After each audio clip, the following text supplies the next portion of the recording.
मुख्यमंत्री ने रायपुर में ऑक्सीजोन का किया लोकार्पण। 4000 पौधे देंगे शहर के लोगों को ऑक्सीजन।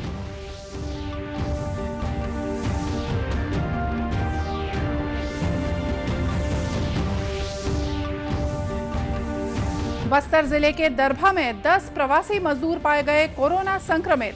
देश में कोरोना मरीजों का आंकड़ा 6 लाख पार।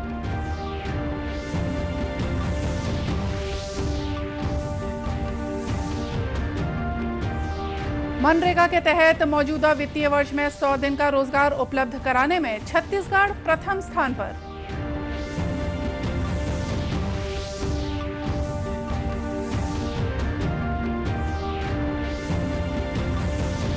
और पर्यटन व्यवसाय को गति देने के लिए रायपुर में केंद्र सरकार के सहयोग से पर्यटन मंडल दे रहा है पोस्ट कोविड प्रशिक्षण।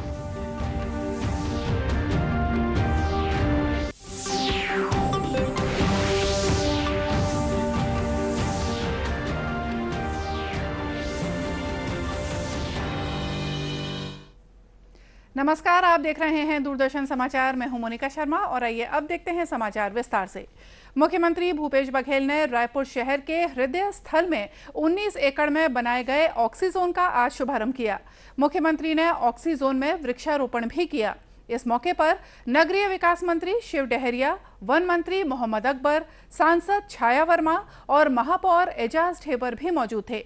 गौरतलब है कि ऑक्सीजोन निर्माण के प्रथम चरण में अभी 12 एकड़ में 4 करोड़ रुपए की राशि से 75 प्रजातियों के 4000 से ज्यादा पेड़ पौधे लगाए गए हैं। इनमें आम, जामुन, सीताफल, आंवला और अमरूद जैसे फलदार पेड़ हैं। वहीं अमलतास, कचनार, मौलछरी और आकाश नील जैसे फूलदार पौधों को भी शामिल किया गया है। साथ ही यहाँ के 503 पुराने वृक्षों को भी संरक्षित किया गया है। इसके अलावा यहाँ 2 वाटर बॉडी हैं। इनमें से एक प्राकृतिक और दूसरा मानव निर्मित है, जिसमें वर्षा का सारा पानी इकट्ठा किया जाएगा और पौधों की सिंचाई की जाएगी। यहाँ एक झरना भी बनाया गया है। साथ ही बांस से बने 8 पैगोडे भी हैं। जगह जगह पर छोटे छोटे चट्टान और पत्थर से बनी संरचनाएं भी देखने को मिलती हैं। ऑक्सीजोन में बच्चों के खेलने और व्यायाम के उपकरण भी लगाए गए हैं। यहाँ छोटा गुलाब गार्डन भी विकसित किया गया है। केंद्रीय पर्यावरण और वन मंत्री प्रकाश जावड़ेकर ने शहरी क्षेत्रों में वन भूमि के विकास को पर्यावरण और लोगों के लिए अत्यंत महत्वपूर्ण बताया है। उन्होंने नई दिल्ली में स्थित केंद्रीय महालेखा परीक्षक कार्यालय में वन भूमि का उद्घाटन करते हुए ये बात कही। उन्होंने कहा कि यहाँ पर लगाए गए 12,000 पौधे दिल्ली के कार्यालयों के लिए एक आदर्श साबित होंगे। इस परिसर में 1 एकड़ और 200 मीटर में 12,000 विभिन्न प्रजातियों के पेड़ लगे हैं। ये नया जंगल का टेक्निक है और देखने लायक है। पर्यावरण मंत्री ने बताया कि इस तरह के वन लगाने के तरीके से तापमान में 14 डिग्री तक की कमी आ सकती है और नमी में 40% तक की वृद्धि होती है। देश में कोरोना संक्रमितों का आंकड़ा 6 लाख के पार पहुंच गया है, जबकि इस बीमारी से 17,000 से ज्यादा लोगों की मौत हो चुकी है। बीते 20 दिनों में 3 लाख से ज्यादा मामले सामने आए हैं। केंद्रीय स्वास्थ्य एवं परिवार कल्याण मंत्रालय की ओर से जारी आंकड़ों के मुताबिक देश में पिछले 24 घंटे में 19,148 नए मामले सामने आए हैं, जबकि 434 लोगों की मौत हुई है। इस बीच छत्तीसगढ़ में बीते 24 घंटों के दौरान 81 नए मरीज मिले हैं। इसके बाद प्रदेश में कुल मरीजों की संख्या 3,000 के करीब पहुंच गई है। वहीं कोरोना संक्रमित मरीजों की मौत का आंकड़ा 14 तक पहुंच गया है। स्वास्थ्य विभाग के मुताबिक अब तक 2,303 मरीज स्वस्थ होकर घर लौट चुके हैं। अभी प्रदेश में कुल 623 मरीज हैं जो अस्पताल में भर्ती हैं। दंतेवाड़ा में सुरक्षा बल के 8 जवान भी कल कोरोना पॉजिटिव पाए गए। दंतेवाड़ा के कलेक्टर दीपक सोनी ने बताया कि ये जवान CISF के हैं।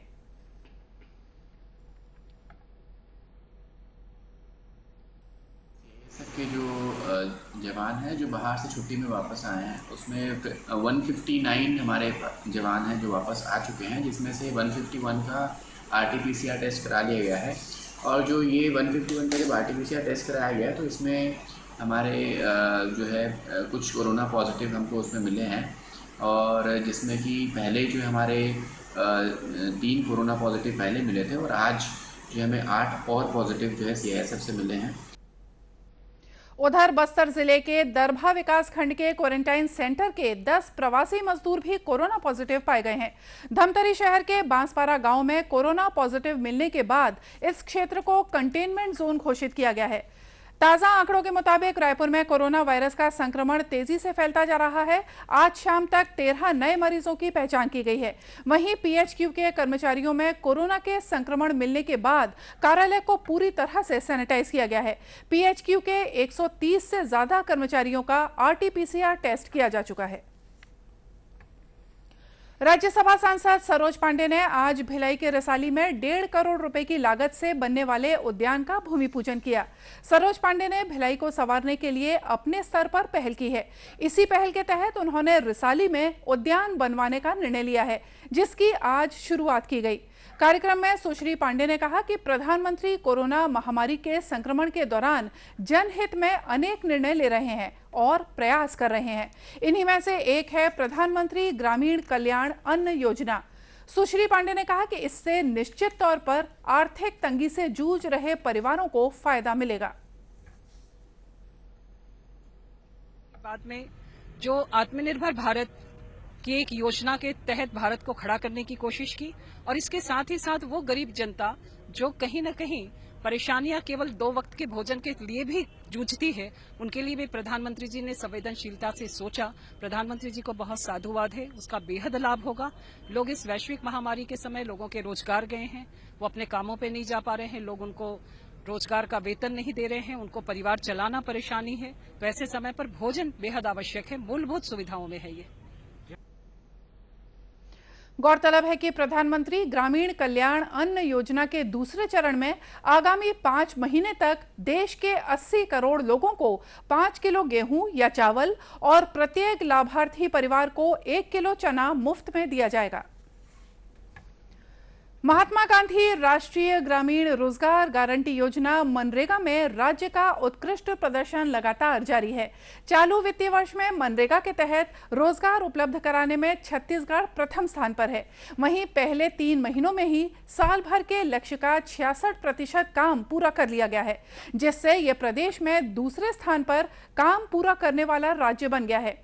मुख्यमंत्री भूपेश बघेल और पंचायत मंत्री TS सिंहदेव ने मनरेगा में लगातार अच्छे प्रदर्शन के लिए विभागीय अधिकारियों, कर्मचारियों और पंचायत प्रतिनिधियों को बधाई दी। उन्होंने कहा कि कोविड-19 के चलते लॉकडाउन के बावजूद मनरेगा के अंतर्गत तत्परता से शुरू किए गए कार्यों से ग्रामीणों को बड़ी संख्या में सीधे रोजगार मिला। लॉकडाउन के बाद आर्थिक विकास को गति देने के लिए सरकार अनेक प्रयास कर रही है। इसी के तहत पर्यटन मंत्रालय भारत सरकार की स्वशासी संस्था भारतीय पर्यटन एवं यात्रा प्रबंधन संस्थान द्वारा होटल व्यवसाय को पोस्ट कोविड तैयारियों के लिए प्रशिक्षित किया जा रहा है। इसी कड़ी में छत्तीसगढ़ पर्यटन मंडल के साथ मिलकर आज से संस्थान ने 3 दिवसीय ऑनलाइन प्रशिक्षण कार्यक्रम शुरू किया है। इस कार्यक्रम में राज्य के करीब 32 निजी होटल संचालक और राज्य पर्यटन मंडल द्वारा संचालित रिजॉर्ट के 27 प्रबंधक, पर्यटन अधिकारी और सूचना सहायक प्रशिक्षण प्राप्त कर रहे हैं। छत्तीसगढ़ पर्यटन बोर्ड की प्रबंध संचालक इफ्फत आरा ने दूरदर्शन समाचार को बताया कि पोस्ट कोविड गाइडलाइंस के मुताबिक प्रशिक्षण के लिए विषयों का निर्धारण किया गया है। छत्तीसगढ़ टूरिज्म बोर्ड के द्वारा जो हमारे रिसोर्ट हैं, होटल हैं, रेस्टोरेंट्स हैं, प्राइवेट सेक्टर के और छत्तीसगढ़ टूरिज्म बोर्ड के द्वारा संचालित, इन सभी के लिए हमारे जो रिसोर्ट मैनेजर्स हैं और अदर वर्किंग स्टाफ्स हैं, इनके लिए पोस्ट कोविड तैयारियों के किस प्रकार किया जाना है और लोगों में किस प्रकार सुरक्षित उपयोग के लिए कॉन्फिडेंस बिल्डिंग हो, इसके लिए हमने IITTM जो भारत सरकार की एक संस्था है उसके माध्यम से हमने एक प्रशिक्षण आयोजित किया है। ये प्रशिक्षण 3 दिवसीय है और इनमें सभी ये और ऑनलाइन हो रही है ये ट्रेनिंग, और इसके माध्यम से पोस्ट कोविड जो भी तैयारियां हैं, जो भारत सरकार की स्वास्थ्य मंत्रालय की गाइडलाइंस हैं या पर्यटन मंत्रालय की गाइडलाइंस हैं, उनके अनुरूप तैयारियां सुनिश्चित हो सकें, इसके लिए हमने ये प्रशिक्षण आयोजित किया है। गौरतलब है कि पर्यटन मंत्रालय ने प्रोटोकॉल के तहत रैपिड रिस्पांस टीम के गठन की योजना भी बनाई है। इस प्रशिक्षण के बाद प्रशिक्षणार्थियों को इस टीम में शामिल किया जाएगा। राज्य शासन द्वारा वार्षिक वृद्धि पर रोक के आदेश के बाद प्रदेश अधिकारी कर्मचारी फेडरेशन के सदस्य बीती 10 जून से काली पट्टी लगाकर काम कर रहे हैं। अब 1 जुलाई को वेतन वृद्धि आदेश जारी नहीं होने से फेडरेशन आगामी 12 जुलाई तक ध्यानाकर्षण अभियान चला रहा है। इसी कड़ी में कोरिया जिले में कर्मचारी अधिकारी फेडरेशन के सदस्यों ने जिलाधीश कार्यालय में प्रदर्शन किया।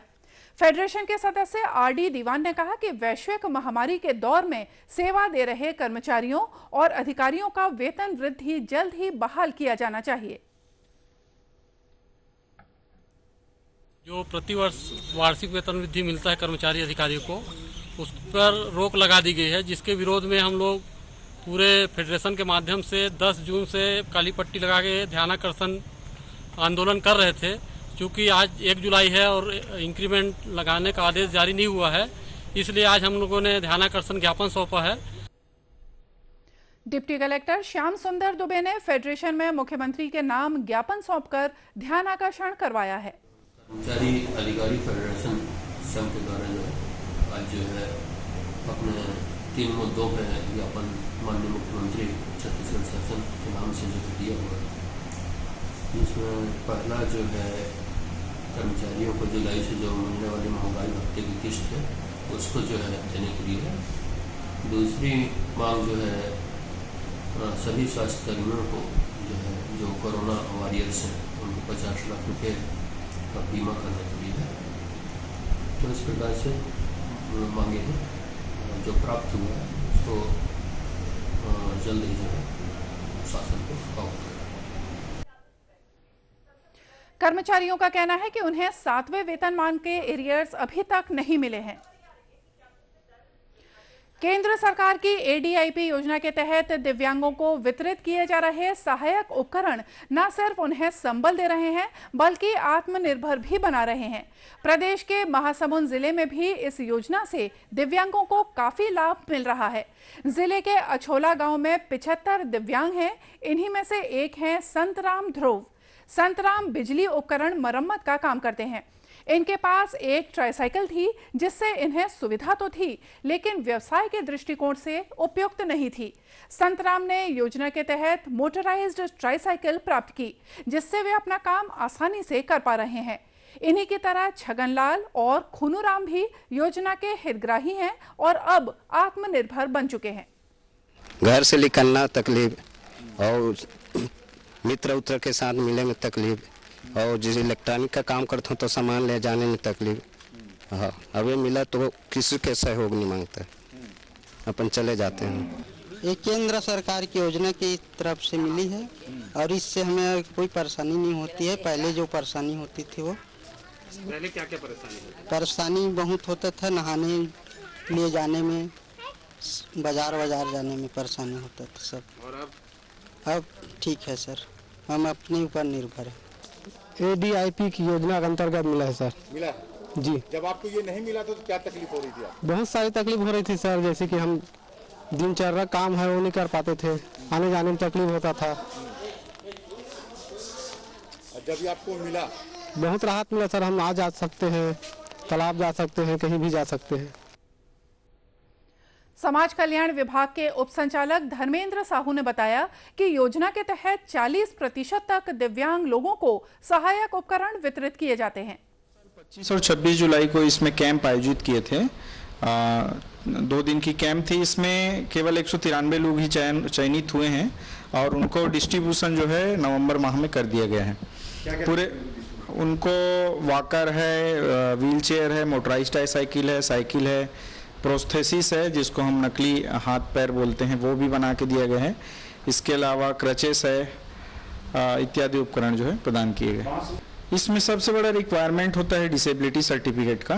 तो पहले चरण पे हम लोग डिसेबिलिटी सर्टिफिकेट यूडीआईडी कार्ड भी कंप्लीट करते जा रहे हैं। साथ ही हमने कलेक्टर महोदय के माध्यम से पत्र भारत सरकार को लिखा था जिसके 5 कैंप स्वीकृत हो गए हैं और जुलाई माह के 2020 के जुलाई माह के लास्ट वीक में 5 कैंप और आयोजित किए जाएंगे, जिसमें पूरे जिले को कवर किया जाएगा। गौरतलब है कि इस महीने के अंत तक जिले में सहायक उपकरण वितरण के लिए 5 जगह शिविर लगाए जाएंगे। और इसी के साथ ये समाचार बुलेटिन यहीं समाप्त हुआ। नमस्कार।